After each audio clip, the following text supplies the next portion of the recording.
I like bikers and chains. 1 carat drilled in my fame. Drugs running deep through my veins. I'm taking drugs, healing the pain. Let the pain drip on my mane.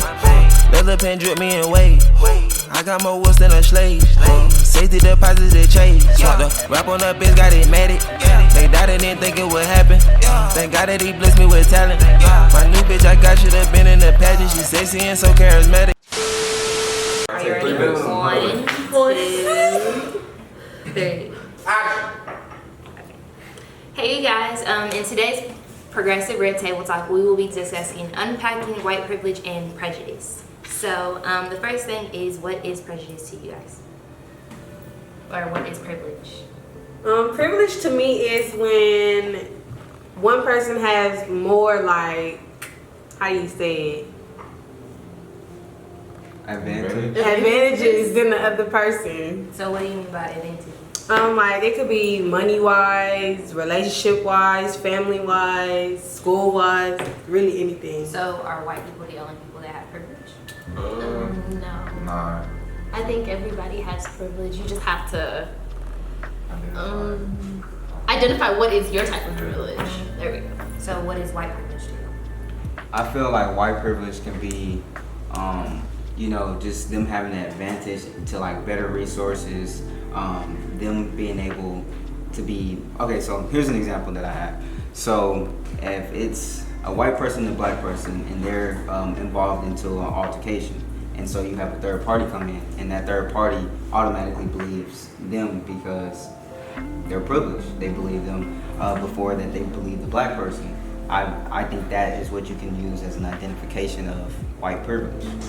Them to be much more trustworthy just because you take their first word. For another example, I think I would say is like having one black person named Deshaun, and then you have a white guy named Joe, and they all have the same qualities for the type of job, but they're gonna pick Joe over Deshaun because of his name.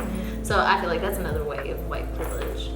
So is privilege like, for them, is it like just in everyday life, or is it like only in the workforce? No, it's an everyday life. It's everyday life. Definitely everyday life. So do black people have privilege? Because some white people can say, oh, well, if we have privilege and it's in everyday life, black people can have privilege too. I mean, I feel like they have their privilege, but it's kind of hard to identify. I mean, so much is going on in the world right now. It's hard to identify. And it's hard to even say that we have privilege because it doesn't even feel like we have privilege at all. So why does it feel like you don't have privilege? I would say not personally for me, but I think for like as the black community, as we don't have privilege because we're just seen as black people. Like we're not seen as educated, we're not seen as talented, we're not seen as any of those qualities. We're all just seen as black people. Yeah. So everybody has that stigma of us, whatever the stigma is. They see us, and then like they automatically their standards set to a low bar. I feel sometimes it's be like, okay, for instance, I'm at work. Lady turn around and ask me, oh, you play sports or something like that. Like, I hate when that happens just because I'm tall. I automatically assume I play sports. Like, no. Yeah. So sometimes when it comes to the conversation of privilege, it's hard to have a conversation with people outside of your race. So a lot of the times when that conversation is brought up, it is the people outside of people of color are expecting of people of color to explain what white privilege is and how does it work and what is really racism, because some people are very ignorant to the topic. So do you guys feel like it is the need, or like black people have to teach people outside of people of color what white privilege is? I definitely don't think it's our job to have to teach or educate someone on what white privilege is. I feel like it should be that person that goes and educate themselves, that white person to go educate themselves, so that they can help us, because just because, like, obviously we're oppressed in like everyday life, and you have this privilege, and you're telling me you don't want to put towards the work to go educate yourself. Now, however, if they come and ask us, what is white privilege? I want to learn your perspective of what white privilege is. Then yes, we should educate them, just because, it'll help both parties. And so I remember watching the Red Table Talk with Jada Pinkett Smith, and there's this lady, by the name of Rachel Cargo, and she said white women treat white privilege like rocket science. Like, why do you have all these questions about what white privilege is? Why do you have all these questions and you can't figure it out? You know, and then she went on and she was talking about how you know, you went on and you raised a baby with no guidebook. Yeah. You went through school, you know, with the books and like just all kinds of bogus stuff. But now you need to be like educated to the T to the book, you know, with white privilege. Why can't you just figure it out? And there's other things in life they were easy to like find Right. resources to learn and understand. Okay, so going off of that, some white people have experienced bad things in their life, you know, rape, abuse, not having both parents in the household, things of that sort. So with that, does privilege mean that you don't experience pain, that you don't lack like things in your life? You don't have any disadvantages, or how does that work? Blatantly, no. No. Yeah. No. It doesn't matter where you come from, what your background is. You can change from that. Mm-hmm. So I feel like it's up to you if you want to change your lifestyle. We're all humans. Like, we all gonna have, you know, some trials and tribulations. We all gonna have some problems. Whether you have privilege or not, you know, everyone faces some type of obstacle in their life. So they gonna be hurt whether what happens. So, I mean, like, obviously, you know, privileged people be hurt too.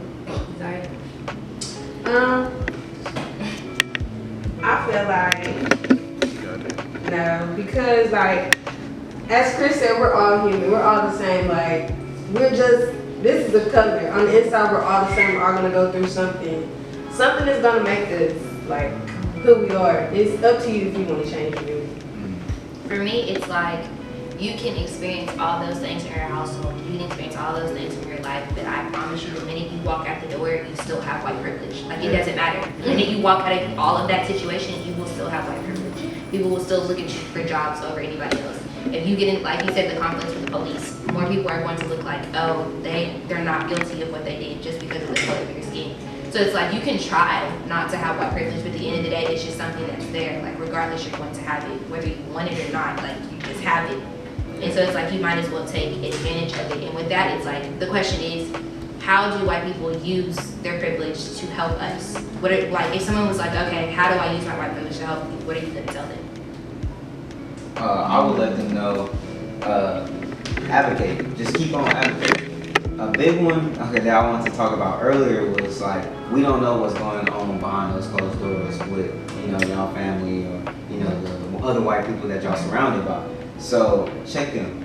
You know, if you see something that's uncalled for, that's going on, that's not spoken or spoken around us, check them, advocate for us and let them know and educate them on like, hey, this is not cool, this is what they go through. Like, let them know, because, you know, it's all essentially, it's like putting the word out, informing the next person that you know that doesn't know. I feel like with that, like you referred to Jada's Red Table Talk, I know they talked about, for example, let's say you're in a big meeting with like your job, and they ask a question, and let's say it's, I want to speak, but then the head person is like, oh, and they let a white woman speak over me. It's like, I feel like in that situation, you should go ahead, go out of your way to be like, oh no, she wanted to speak, Right. let her speak. Because it's so many times that we're overlooked or people are replaced by people that aren't people of color. And it's like, you have to recognize that you have the privilege. And it's like, take a step down, take a step back, and let us have those spaces, let us have those victories. So that it's able to start to deconstruct white privilege in the system and how it's built. Because it's like, you're allowing us to have those victories. You have the advantage that you get so freely every day. It's like you know, knowing what's morally right and wrong. Like, just knowing right from wrong. Like, if you notice and you sense that it's wrong, like, you just know right from wrong, you know. And so, like, when those situations happen, they should just be able to, you know, to just do the right thing. You know, that's really what we want to trust y'all with. Just doing the right thing, you know. As much as I feel like we want to trust them, we have such a guard up. And without us trusting them, without respect, there's no trust. So if you don't respect me in the workplace, you don't respect me outside of the workplace, how can I trust you enough to advocate for me? So I feel like you said, with the woman, if we're in a big business meeting, if it was played out as in like it was a man and a woman, a man wouldn't have stuck up for a woman. Yeah. So even in that situation, I feel like we're still overlooked no matter what the situation. Just because we're women. So it's even hard for color, no matter what it is. It's still hard because, like me, I work in a white hospital. I'm the only black girl there. So they have no clue. Like when I showed up with my hair curly, they were all amazed. They wanted to touch my hair. And I'm like, stay away. Like they're all, can I touch it? Can I touch it? Can I touch it? And I have dealt with that my entire life. It's like a fantasy that they have. So. Yeah. I don't know what it is, but I have dealt with that my entire life. So I have learned to be open-minded to people like that. But like one time when I was in the airport, and I was grabbing my bags, I had a white lady. She was going like this behind my head. She ran her fingers through my hair. Naturally, you know, I turned around and I laid my hands on her because she touched me. But I felt like you had no right to come into my personal space to touch me, and you felt like it was okay. So do you feel like she felt privileged enough? She felt privileged. She did because I may have looked really nice. I had my glasses on and everything. I probably looked like the sweetest innocent person. She probably didn't know I was gonna natural reaction and turn around and hit her. So when I hit her, she was like, oh my god. I'm like, you touched me. What do you want me to do? You can't just come up behind me. Yeah. So I feel like she felt like she was very much privileged enough to come and touch my hair. And entitled. Entitled. That is what it is. Yes. And that's how they feel. They feel like they're entitled to everything. So to go on to the other side of the conversation, prejudice. So I know a lot of the time it can be that white people will feel prejudice towards black people, like just the stereotypes, things of that nature. So can black people be prejudiced to black people? And if so, what are examples of how black people are prejudiced to black people? Yes. To answer the question, the first question, yes. I would say, like, so one thing I just want to point out is that racism and prejudice are two different things. Racism is a structure, not an event. So it's a system that's it's an event that's in the system. I'm so sorry. A structure that's in the system that is kind of held to the minority group. And so when you have racism going on, you know, that's towards minorities. So then you have prejudice. A black person cannot be racist to another black person because he's also a minority or she's also a minority. So when a black person is prejudiced to another black person, that's possible just because, you know, I can be next to my brother and be like, you know, he ain't gonna make it, you know, because he's this way, or a sister, and I can be like, you know, they not gonna make it because they're this way or whatever, you know, and I'm saying like I'm talking them down because they race because they don't know no better or something like that, you know, that's prejudice. And I feel like, you know, it's possible, but I feel like another type of prejudice stems from like, for me when I think of like prejudice in the black community, I think of like economically. Just because, I mean, that's how I am. I think money, economically, numbers. So it's like some people that come from a higher economic status, they can be prejudiced towards, you know, the lower class white people. Like, oh, just because you came from the suburbs and this and that, you look down on the people that came from the lower class. And so it's like, for the higher class black person, it's like you're prejudiced towards them. You're like, oh, they're ghetto. Like, oh, they're like, like I don't want to be next to them. Like, they're too loud. I don't want to be next to them. Like, oh, they don't have this, they don't have that. Like, ill. Like, you don't have this education, stuff like that. So it's like you're being prejudiced towards your own kind. It's like at the end of the day, you're still the same person. At the end of the day, in white America, they're gonna look at both of y'all the same way. Exactly. So it's like there's no point in you doing all of that because it's like at the end of the day, in the system in the America that we live in, we're the same. Yeah. So it's like, and I feel like it's something with physical too, because a lot of people are like, well, I'll date a light skin over a dark skin, and then I'll date him because he has a beard, and he like I don't understand it, and it bothers me because I feel like I'm sitting here talking down on you. I feel like we've experienced that throughout from elementary school to now, and it's still happening today in college, and it's sad because we're doing it to each other. Yeah. It's honestly sad because if you think about it, I mean, yeah, we're all black.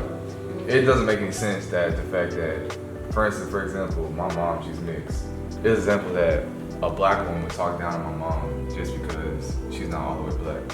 Like that's you're still a black woman. I can understand how she feels. You're a black woman. We gonna all have the same problem. Yeah, and it's also like you said with the mixed thing, it comes to sometimes it's like, you know, the black people that raise in suburbs, oh, you're an Oreo. Or like, exactly. Oh, you talk You're like, black. like you're not like you're not as black as me. No, You're, like you don't have your black one. card. You're not black enough. Like you don't have your black card. Yeah, that's funny because like my mom, she told me stories like she'll have white friends, but her friends be like, oh, you're not white enough. What makes me black enough? That's a real question. Like, what makes me black enough? What makes me white enough? I feel like it's just a construct that we put Yeah. on people to like kind of keep them where they're at. Yeah, like Because then it, like for me, a mixed kid, I feel like I'm stuck. Like I have to pick if I want to be white or if I want to be black. I shouldn't have to do that. That stems from, you know, going all the way back to slavery. Because it's like, okay, you know, mulatto babies, they were the house people. They were the ones that were looked like more. And so it was like, you know, back then it was like, oh, okay, you know, let's say the slave owner has sex with slave, has a kid. The kid, at the end of the day, his white siblings are always gonna be like, no, you're not my sibling because you're not white. You're not white enough. Then the slaves are gonna be like, oh, you came from the white man. You came from the man that's taking from me. That's hurting me. So it's like, you're not one of us. You're not black enough. So I feel like that's just something that's so deep and rooted in like our roots that it's like, it's hard to deconstruct, but then it also goes to, and we want white people to deconstruct white privilege, why can we not deconstruct prejudice? Because white people are gonna look at it like, if they're against each other, why should I even take the time to not be against them? So with all being said, all encompassing, what do you guys think the significance is of black people coming and having this conversation about white privilege and prejudice, and or just anybody having this conversation? Like, how's it significant? What can we take from this and change? Okay. Well, before even having this conversation, you should always go into this conversation with an open mind. Because if you don't have an open mind, you're not gonna look at this conversation and take it seriously. Yeah. So go into this conversation with an open mind. Open mind and really open to learn. Yes. Yeah. Please be open to learn.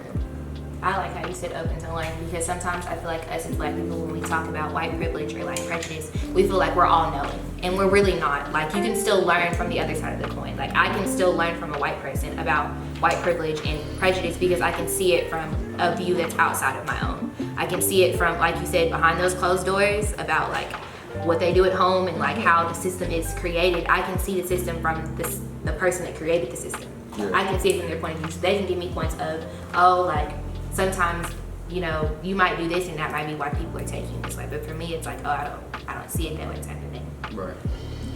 Exactly. So like when he said open to learn, basically like if you're just open to learn, you can put more information out there and educate someone else and where they're lacking, and then it could just keep going and going, and it's like a ripple effect.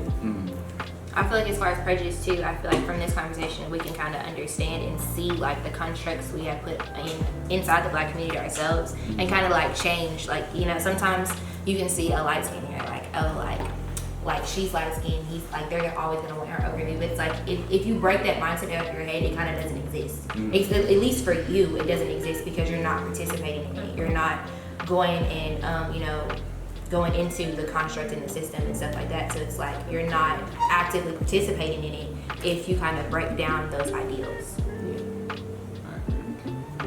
Thank you guys for tuning into the Progressive Table Talk and talking and listening to us talk about unpacking white privilege and prejudice. Make sure you tune into the meeting next Thursday at 6:30 on Zoom, and make sure you follow us on all our social medias to keep up with everything we're doing. We'll see you next